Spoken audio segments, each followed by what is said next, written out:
I'd like to introduce Daisy from England, who has multiple sclerosis. Thank you for joining us, Daisy. Thank you, Linda. So can you tell us, when were you diagnosed with MS? I was diagnosed in 1993. At the age of? And I was just about to be 21. Goodness, you were very young. And what was your life like before you were diagnosed? I mean, were you an active person? It seems like a long time ago. I was getting on with getting up. I hadn't really kind of had any symptoms. I'd had a few bits of numbness as a late teenager, but I just put that down to liking going down the pub and probably the after effects of too much beer. And then I went and became a student, and during my first year I had a horrible bout of flu, and a few months after that I had my first bout of optic neuritis, and that's what brought on the diagnosis. Right, and what impact did it have on you at the time and your family being diagnosed? It shook me a lot. I probably stared into my belly button a bit too long, and yeah, my mum was quite upset. Luckily, I didn't have any kids at the time or anything, so I didn't have any dependents to worry about. But yeah, I was quite shaken. So, what were your symptoms at that time? It was just mainly the optic neuritis, and I wasn't noticing any fatigue and stuff. I mean, I've never been a hugely active person, and I hated exercise and all that sort of thing. So I don't know whether that was part of the MS. I have no idea, or whether I'm just kind of a not very active person. But yes, I hadn't especially noticed symptoms, and they've just kind of slowly crept up, and I've been less mobile in the intervening years. Yeah. So you say less mobile. Is your MS now just mainly in your legs?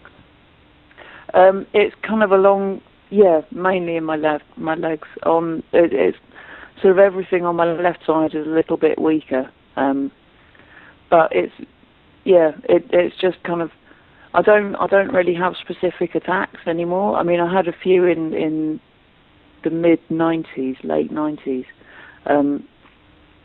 Where kind of half my face had stopped working and things like that. But on the whole, it's just been a general slowing down of things. And perhaps, because I've been taking LDN for quite a long time, perhaps that's warded off having attacks. Mm-hmm. So how did you learn about LDN? How did you come across it? After about 10 years of kind of being diagnosed, I started to find out what other people thought about how a person with MS could look after themselves. And during regular web research, I read about LDN. Mm-hmm. And did you have any difficulty getting a prescription? Would your own GP prescribe it? No, my own GP wouldn't prescribe it. And I found I found you kind of fairly quickly, and you put me in touch with an amenable private GP, and then eMeds came along, and so it was all fairly easy-ish.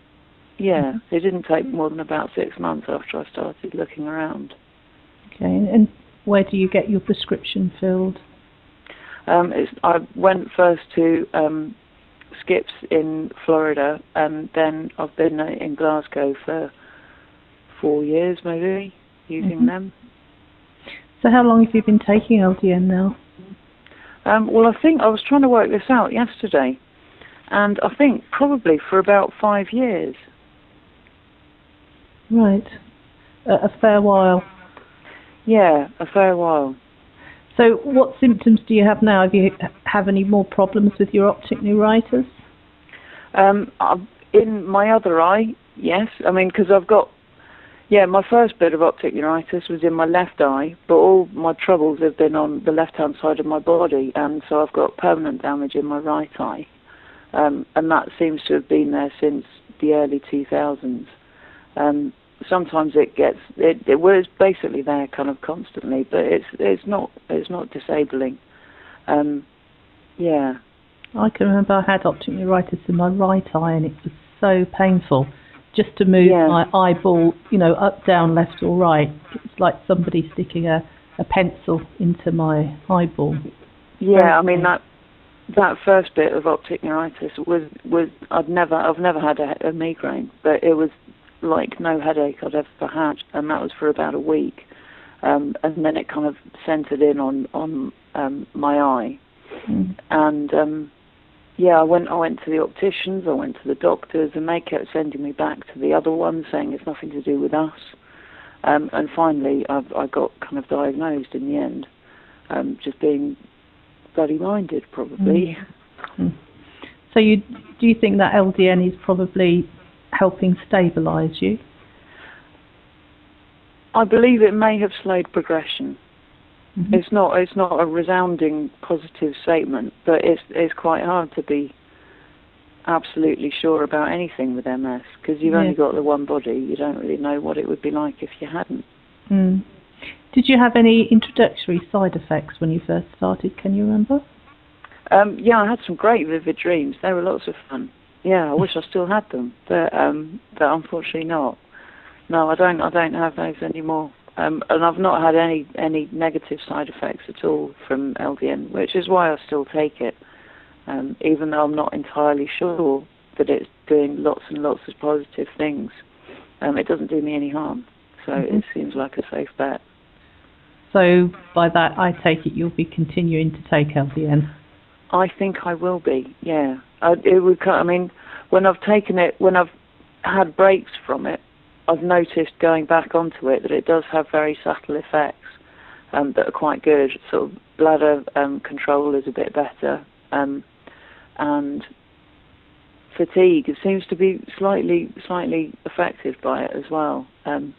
Levels of the fatigue. So yes, I will be carrying on taking it. You kind of. Sorry. I was going to say, what would you like to say to other people who are considering taking LDN? I believe it helps, along with regular exercise and healthy eating, and feeling like I have control in the choices that I make is a help in itself. So I think, if only for the kind of empowering thing you can have for yourself, it's worth doing, it's worth finding out more about. So yeah, definitely go for it. Okay, well thank you very much for sharing your experience with us, Daisy.